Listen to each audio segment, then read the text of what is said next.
Welcome to Second Take, the show that focuses on the issues behind the news. The sands are shifting with regard to the approach that South Africa and its power utility is taking on the issue of power generation and future electricity prices. Engineering News editor Terence Creamer is in studio to talk us through some of the latest developments. Terence, welcome to Second Take. Eskom has made a revision to its initial aspirations of a 45% per year increase from next year to 2013. What has led to this change?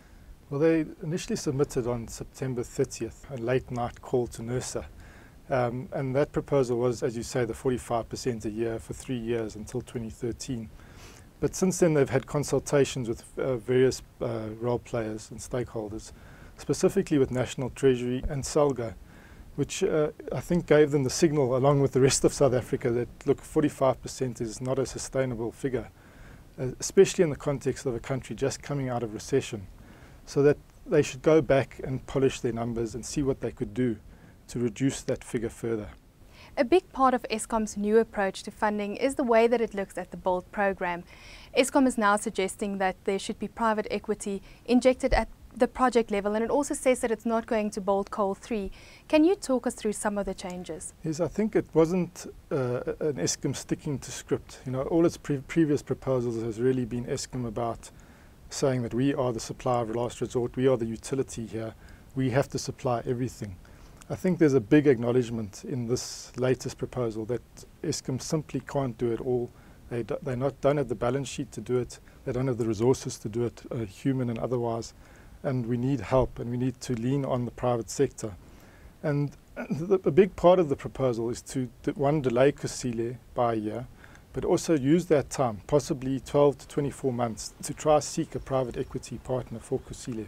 So it's not a privatization of Eskom, but it's allowing private sector partners into Kusile. 30% is the figure they've put out there that they could sell of Kusile.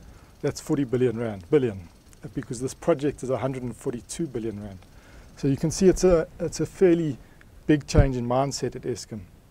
They also curtailed other projects, the Sarah wind farm, the concentrated solar power project, they've pushed those back. They also said they can't plan for nuclear right now, and they can't plan for the DOE's, the Department of Energy's gas turbine project right now. So they've pushed a lot of the capital back, some by a year, some aspects by 2 years, and that's how they're going to lower the tariff to 35%, or the tariff request to 35%. But there's also more debt in the plan. So instead of 40 billion rand a year, they're going to be raising 47 billion rand a year. That's a significant amount.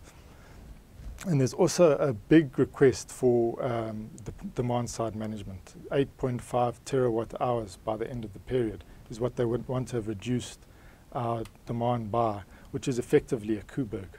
The Department of Energy has subsequently released the Integrated Resources Plan, which is essentially a framework for power generation projects up until 2013. What is in this plan, and is it aligned with Eskom's approach? Well, that's the interesting point. It's actually not aligned at all with Eskom's proposal.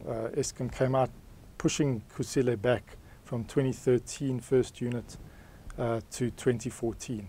This plan says we need to have Kusile in by 2013. We need Sarah, the wind farm. We also need the DOE peaking power plant in this time frame up to 2013, and it sets 1,100 megawatts aside for IPP or renewable energy projects, which I think is going to make many people very unhappy. That's very low and far lower than what people were hoping would be part of the plan. But they are saying this is a living document.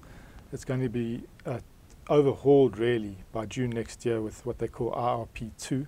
So there's going to be a second version of this.